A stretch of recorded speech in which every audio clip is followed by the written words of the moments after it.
Hi everyone, स्वागत है आप सभी का टीचिंग गोल्स के इस लर्निंग प्लेटफॉर्म पर। उम्मीद करती हूँ आप सभी लोग बहुत अच्छे होंगे। एस्टेट 2024 का नोटिफिकेशन आप सभी के लिए रिलीज हो चुका है। सो मैं आपके लिए जो इंपॉर्टेंट वीडियो लेकर के आई हूँ वो आपकी एलिजिबिलिटी को लेकर के आई हूँ। बिकॉज टीजीटी के अंदर कुछ सब्जेक्ट्स है जिसमें आपके सोशल स्टडीज है, जिसमें आपका साइंस आ जाता है, मैथमेटिक्स आ जाते हैं और इंग्लिश आ जाता है। तो इसमें जो एलिजिबिलिटी है उसको लेकर के काफी डाउट होते हैं और मैं उम्मीद करती हूँ कि इस वीडियो के थ्रू मैं आपके सारे डाउट यहाँ पर क्लियर कर पाऊंगी। तो चलिए स्टार्ट करते हैं। इन 4 सब्जेक्ट्स की एलिजिबिलिटी के बारे में बात करेंगे। पीआरटी और पीजीटी वाले को एलिजिबिलिटी को लेकर के कोई भी डाउट नहीं है। जो दिक्कत रहती है वो इन्हीं 4 सब्जेक्ट्स में रहती है। सो स्टार्ट करते हैं बिना किसी वेस्ट के टाइम के। टीजीटी सोशल स्टडीज की यहाँ पर बात करेंगे, सामाजिक विज्ञान की बात करेंगे। और इसमें प्लीज ध्यान में रखिएगा, इस वीडियो को ना आपने कंप्लीट देखना है, बिकॉज जब आप कंप्लीट देखेंगे तो आपको क्लियर होगी चीजें। ठीक है, जैसे सोशल स्टडीज और साइंस है, इसमें आपको सब्जेक्ट कॉम्बिनेशन के बारे में भी पता रहना चाहिए, भी आपको कितने साल के लिए क्या क्या चीजें, कौन कौन से सब्जेक्ट आपको पढ़ने हैं। तो इसलिए मैं कह रही हूँ कि आपको इसको कंप्लीट वॉच करना है। पहला पॉइंट यहाँ पर दे रखा है कि आपने ग्रेजुएशन कर रखी हो, विच इज वेरी कॉमन। आप सभी ने ग्रेजुएशन करनी होनी चाहिए है। और अगर आप सोशल स्टडीज के लिए फील कर रहे हो तो आपने ग्रेजुएशन में सोशल स्टडीज को यानी कि सामाजिक विज्ञान के जो सब्जेक्ट्स होते हैं उनको पढ़ा हो। यहाँ पर आप सब्जेक्ट कॉम्बिनेशन से आपको पता चलेगा कि आपको कितने साल के लिए कौन कौन से सब्जेक्ट यहाँ पर पढ़ने हैं, जो मैं आपके साथ बाद में डिस्कस करूंगी। एसएसटी यहाँ पर इलेक्टिव भी आपका हो सकता है, आपका इलेक्टिव हो सकता है और ऑनर्स भी हो सकता है। देखिए, ऑनर्स वो कोर्स होते हैं, ऑनर्स वो डिग्रीज होती है जिसमें आप किसी भी एक पर्टिकुलर सब्जेक्ट के ऊपर काफी डीप फोकस करते हैं। और इलेक्टिव वो सब्जेक्ट्स होते हैं, एक होता है ऑनर्स, एक होता है आपका नॉर्मल। नॉर्मल वो होता है जिसमें आप सारे सब्जेक्ट्स को इक्वली पढ़ते हैं, लेकिन ऑनर्स के अंदर आप एक किसी भी पर्टिकुलर सब्जेक्ट्स को बहुत डीप में पढ़ते हैं, वो आपका ऑनर्स होता है। ठीक है। और जो इलेक्टिव होता है वो होता है जब आप किसी भी डिग्री को कर रहे हो तो आपके जो कोर सब्जेक्ट है जो कि आपके यूनिवर्सिटी ने पढ़ने के लिए दिए हैं, भाई ये आपको पढ़ने ही पढ़ने हैं, इसमें कोई भी ऑप्शन नहीं है। इलेक्टिव वो सब्जेक्ट होता है जब आप अपने कोर सब्जेक्ट्स को पढ़ते हुए एडिशनली कोई भी सब्जेक्ट जब आप लेते हो अपने खुद के इंटरेस्ट के लिए, अपने पर्सनल इंटरेस्ट के लिए, या फिर आप कह सकते हो अपने करियर गोल के लिए, तो वो आपका इलेक्टिव कहा जाता है। तो अगर आपने किसी भी डिग्री के दौरान एसएसटी के अंदर जो सब्जेक्ट्स होते हैं उनको अगर आपने एज ए इलेक्टिव पढ़ा है तो आप यहाँ पर इस फॉर्म को भर सकते हो। बट प्लीज सब्जेक्ट कॉम्बिनेशन की तरफ भी ध्यान दीजिएगा, जो मैं आपके साथ बाद में बताऊंगी। और इसमें अगर ऑनर्स है तो कोई टेंशन ही नहीं है। तो ग्रेजुएशन आपने एसएसटी को सब्जेक्ट के साथ 50% नंबर आपके आने कंपलसरी है, 50% आपके कंप्लीट उसमें बनने चाहिए नंबर। ठीक है। इसके साथ साथ डिप्लोमा अगर आपने कर रखा है, जो कि आपका जेबीटी और ये डाइट वगैरह डिप्लोमा कहा जाता है, और डिप्लोमा में भी आपको ध्यान में रखना है कि आपका जो टीचिंग सब्जेक्ट है, आपका जो टीचिंग सब्जेक्ट है वो क्या होना चाहिए। यहाँ पर डिप्लोमा के अंदर अगर आपका एसएसटी आपने एज ए टीचिंग सब्जेक्ट पढ़ा है तो ही आप यहाँ पर इस फॉर्म को डिप्लोमा होल्डर के रूप में भर सकते हो, अदरवाइज फिर आप इसको नहीं भर सकते हो। ये चीज प्लीज ध्यान में रखिएगा। दूसरा पॉइंट सिमिलरली है, बस यहाँ पर ये चीज सेम है, बस यहाँ पर आपको बीएड देखने को मिलेगा, जो कि कॉमन सी बात है कि बीएड अगर हमने कर रखा हो, बीएड आपकी नॉर्मल भी चलेगी और अगर आपने स्पेशल एजुकेशन में बीएड कर रखा है तो भी आपका यहाँ पर चलेगा। बट आपका जो टीचिंग सब्जेक्ट है वो अगेन आपका क्या होना चाहिए, एसएसटी होना चाहिए, सोशल स्टडीज यहाँ पर होना चाहिए, तभी आप इस फॉर्म को यहाँ पर भर सकते हैं। ये चीज प्लीज मेक श्योर करिएगा। इसके अलावा जो सेकंड पॉइंट इन्होंने लिख रखा है कि अगर आपने बीए बीईडी कर रखा है और फिर आपने बीईएलईडी कर रखा है, ये 4 साल के इंटीग्रेटेड कोर्स होते हैं जिसमें आपको डिग्रीज और इसके साथ साथ जो आपका प्रोफेशनल डिग्री है, जैसे आपका बीएड वगैरह और जेबीटी वगैरह, वो कंबाइन फॉर्म में करवाया जाता है, तो वो 4 साल में आपकी हो जाती है। ठीक है। तो जैसे ये बैचलर ऑफ आर्ट्स और बैचलर ऑफ एजुकेशन का मिक्स एक कोर्स है ये यहाँ पर। ठीक है। और ये बैचलर ऑफ एलिमेंट्री एजुकेशन का एक मिक्स कोर्स है। तो ये अगर आपने कर रखा और अगर आपके 50% नंबर दोनों में है और आपका जो सब्जेक्ट है वो क्या होना चाहिए है, एसएसटी होना चाहिए आपका सब्जेक्ट, देन आप यहाँ पर इस फॉर्म को इन डिग्रीज के रूप में भर सकते हो। बात आती है सब्जेक्ट कॉम्बिनेशन की, किस प्रकार से आपको अपने विषयों का कॉम्बिनेशन करना है। तो यहाँ पर आपको 5 सब्जेक्ट्स लिखे गए हैं, that is history, political science, economics, geography, sociology और साइकोलॉजी। तो ये 5 सब्जेक्ट आप ध्यान में रखेंगे। अगर आपने ऑनर्स कर रखा है तो आपको किस तरीके से पढ़ने हैं अपनी इस ग्रेजुएशन में, और अगर आपका रेगुलर है, नॉर्मल अगर आपने ग्रेजुएशन कर रखी है तो आपको किस तरीके से ये सब्जेक्ट पढ़ने आपके यही सब्जेक्ट होने चाहिए। ये चीज आप प्लीज मेक श्योर करेंगे। जो हम यहाँ पर बात करें ना कि ग्रेजुएशन में एसएसटी होना चाहिए, तो वो एसएसटी का मतलब क्या है, ये सारे सब्जेक्ट और किस तरीके से पढ़ने हैं वो मैं अभी आपके साथ बताती हूँ। अगर आपने ऑनर्स कर रखा है, ऑनर्स का मतलब क्या है, किसी भी एक पर्टिकुलर सब्जेक्ट में आपने ऑनर्स कर रखा होगा।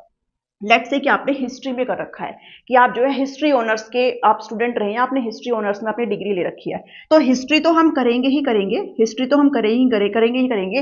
हिस्ट्री को छोड़ करके बाकी ये जो आपके सब्जेक्ट्स बच जाते हैं, 1 2 3 4 5, ये जो बाकी के आपके 5 सब्जेक्ट बच जाते हैं, इसमें से आपने कोई भी 2 सब्जेक्ट पहली और दूसरी साल में पढ़े हों, ऐसा कंपलसरी यहाँ पर लिखा गया है। यानी कि अगर आप हिस्ट्री ऑनर्स के स्टूडेंट हैं तो हिस्ट्री तो आप तीनों साल पढ़ेंगे पढ़ेंगे, वो तो नॉर्मल सी बात है। इसके अलावा political science, economics, geography, sociology, psychology में से कोई भी 2 सब्जेक्ट, एनी 2 सब्जेक्ट आपने पहली साल और दूसरे साल अपने ग्रेजुएशन में पढ़े हो, तो फिर आप यहाँ पर इस फॉर्म के लिए एलिजिबल माने जाते हैं। अगर आपका रेगुलर ग्रेजुएशन है, अगर आपने ऑनर्स नहीं कर रखा है, तो रेगुलर के अंदर कोई भी कोई भी विशिष्ट चीजें नहीं होती, कोई भी आप सब्जेक्ट को स्पेसिफिक नहीं पढ़ते हो, तो इसमें आपने एनी 2 सब्जेक्ट ऑल 3 ईयर, इसमें से कोई भी 2 सब्जेक्ट है वो आपने पहले साल, दूसरे साल और तीसरे साल अपने ग्रेजुएशन में पढ़े हो। ठीक है, तो ये सब चीजें प्लीज इस चीज में ध्यान में रखिएगा। ये जो ग्रेजुएशन की बात हो रही है, तो मैंने आपके साथ रेगुलर भी बता दिया और ऑनर्स भी यहाँ पर बता दिया है। आई होप अब आपको कोई भी चीज में जो डाउट है वो नहीं रहा होगा।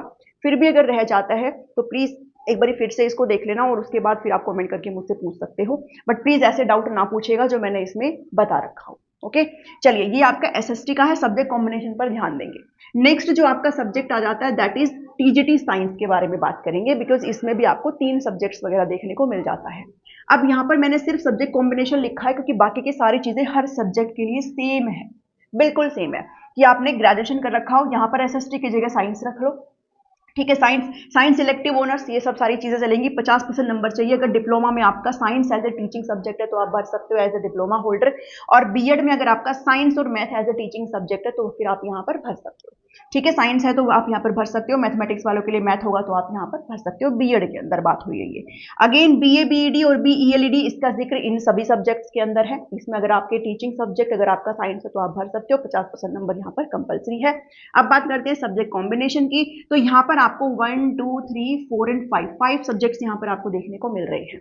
इसमें क्या करना है, अगर आपने रेगुलर अगर आपने बीएससी कर रखी है, फिर ग्रेजुएशन कर रखी है, तो आपका कॉम्बिनेशन ऑफ 3 सब्जेक्ट, कोई भी 3 सब्जेक्ट का कॉम्बिनेशन होना चाहिए है। अब यहाँ पर इस सब्जेक्ट में ये आपके लिए पॉजिटिव पॉइंट है कि सारे लोग यहाँ पर एलिजिबल हो जाते हैं। अगर आपने नॉर्मल बीएससी कर रखी है तो आप टोटली एलिजिबल है, अगर आपने ऑनर्स कर रखा है तो भी आप इसमें एलिजिबल माने जाते हैं। ये दिक्कत तब आती है जब आप केवीएस का फॉर्म भरते हो और जब आप एनवीएस का फॉर्म भरते हो, तब आपको दिक्कत आती है, बिकॉज वहां पर नॉर्मल बीएससी जिसने कर रखी है वो अप्लाई नहीं कर सकती है। लेकिन यहाँ पर कोई दिक्कत नहीं है हमारे हरियाणा में। ठीक है, तो कॉम्बिनेशन ऑफ 3, कोई भी 3 सब्जेक्ट, फिजिक्स, केमिस्ट्री, मैथ किसी ने पढ़ रखा हो, फिजिक्स, जूलॉजी, बायोलॉजी किसी ने पढ़ रखा हो, केमिस्ट्री, जूलॉजी, बायोलॉजी आपने पढ़ रखा हो, तो ये चीज आप ध्यान रखिएगा। और तीनों साल के लिए, ठीक है, ऑल 3 ईयर यहाँ पर आपने ये तीनों चीजें पढ़ रखी हो। कोई भी 3 सब्जेक्ट का कॉम्बिनेशन आपका है तो आप इस फॉर्म को यहाँ पर भर सकते हो। साथ में बीएड भी होनी जरूरी है। ऑनर्स के लिए बात करें तो किसी भी पर्टिकुलर सब्जेक्ट में अगर आपका ऑनर्स है, लेट्स से कि आपका ऑनर्स जो है वो मैथमेटिक्स में है, या फिर लेट्स से कि आपका केमिस्ट्री में ऑनर्स है, तो केमिस्ट्री को छोड़ करके बाकी के जो 2 सब्जेक्ट है, फिजिक्स, मैथ, जूलॉजी और बॉटनी, ये आपने पहली और दूसरी साल अपना पढ़ रखा हो। इसके अलावा ये जो आपके बचे हुए 2 सब्जेक्ट है, इसमें आपका थ्योरी भी टोटल क्लियर होना चाहिए है, और आपके प्रैक्टिकल पेपर भी है वो भी आपके क्लियर होने चाहिए, बिकॉज आप सभी को पता है जो साइंस वाले हैं कि हमारी थ्योरी क्लासेस तो होती है, साथ में हमारी लेबोरेटरी वगैरह भी चलती रहती है, तो वो प्रैक्टिकल पेपर भी आपका टोटली पास होना चाहिए। अगर किसी का फिजिक्स ऑनर्स है तो इन चारों में से आपने कोई भी 2 सब्जेक्ट पहली और दूसरे साल में पढ़े हो तो आप यहाँ पर इस फॉर्म के लिए एलिजिबल हो जाते हैं। ये ग्रेजुएशन की बात हो गई। इसके अलावा डिप्लोमा और इसके अलावा अगर आपका बीएड है तो यहाँ पर आप इस फॉर्म को भर सकते हो। ये हो गई आपकी साइंस की बात। आई होप आपको साइंस में भी आपको टेंशन नहीं रहेगी। बात होती है टीचरी, मैथ्स और इंग्लिश की, तो इसमें कोई भी ऐसा सब्जेक्ट कॉम्बिनेशन नहीं होता है। इसमें नॉर्मल से बात यहाँ पर लिखी हुई है कि ग्रेजुएशन में आपके 50% नंबर होना चाहिए। मैथमेटिक्स आपने पढ़ा हो, एज ए इलेक्टिव भी आपका चलेगा, एज ए ऑनर्स भी आपका चलेगा, ठीक है, आपके 50% नंबर होने चाहिए है। साथ ही डिप्लोमा में अगर आपका mathematics as a teaching subject है तो आप यहाँ पर इस फॉर्म को भर सकते हो। इसके अलावा यहाँ पर अगर आपका बीएड है, नॉर्मल, स्पेशल जैसा भी है, तो भी आप इसमें यहाँ पर भर सकते हो। टीचिंग सब्जेक्ट आपका मैथ ही होना चाहिए है, ये चीज प्लीज मेक श्योर करेंगे। इसके अलावा सेम चीज वो ही है ये कि आपके 50% दोनों के अंदर होने चाहिए है, आपने मैथमेटिक्स इसमें पढ़ा हुआ होना चाहिए है। ओके, तो ये आपका टीजीटी मैथ का हो गया, जो कि वेरी कॉमन, बहुत ही नॉर्मल सी बातें हैं।